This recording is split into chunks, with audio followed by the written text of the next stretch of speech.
ஒரு dollar city, இந்தியாவுடைய பொருளாதாரத்திற்கு 50,000 கோடி கான்ட்ரிபியூட் பண்ற சிட்டி.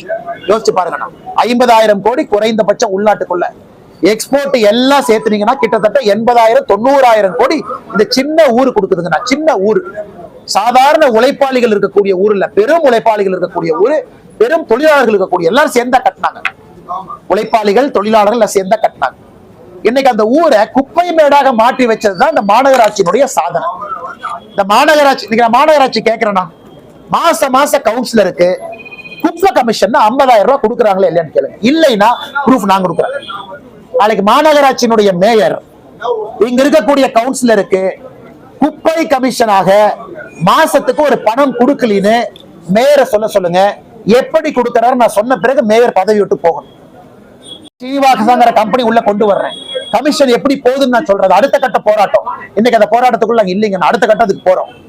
கவுன்சிலரு, ஆளுங்கட்சி கவுன்சிலரு கமிஷன் வாங்கிட்டு தான் கவுன்சிலரா இருக்கிறாங்க. திருப்பூர் என்ன பண்ணி வச்சிருக்கீங்க? சின்ன பின்னமாக்கி கால் வைக்க முடியாத அளவுக்கு திருப்பூர் மக்களுக்கு முதலிபாளையத்துக்கு சண்டை, முதலிபாளையத்துக்கும் சின்ன காளிபாளையத்துக்கு சண்டை. எனக்கு இந்தியா பாகிஸ்தான் மாதிரி 2 கிராம மக்கள் சண்டை போட்டுக்கிறாங்க. முதல்ல ஊர்ல கொட்டினாங்க, இன்னைக்கு ஏன் ஊர்ல. இதுக்கெல்லாம் காரணம் யாரு? சாட்சாத் திருப்பூருடைய மேயர்.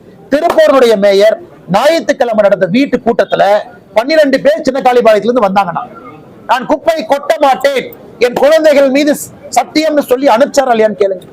அதை நம்பித்தானே அவங்க போனாங்க. இவங்க கமிஷன் வாங்குறதுக்காக இப்படிப்பட்ட மாநகராட்சி, இப்படிப்பட்ட மாநகர குப்பை மாநகராக மாத்தி வச்சிருக்கிறாங்க. எங்கள் கோவை யாரு மேலே கிடையாது. நான் மக்கள் குப்பை போடுவாங்கன்னா அந்த குப்பையை செக்ரிகேட் பண்றதா நம்ம வேலை. அக்கா 2 டஸ்ட்பின் இருக்கு, இதுக்குள்ள குப்பையை போடுங்க, நீங்க அதிகமா போட்டா ஃபைன் போடுவோம்.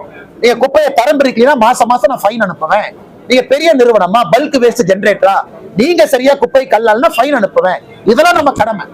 ஆனா யாரையிலையும் நான் பகைச்சிக்க மாட்டேன், யாருக்கும் ஃபைன் போட மாட்டேன், எல்லாருக்கும் நான் நல்ல பிள்ளையா இருக்கணும்னா எப்படி அரசியல் இருக்க முடியும், ஆட்சியில் இருக்க முடியும்?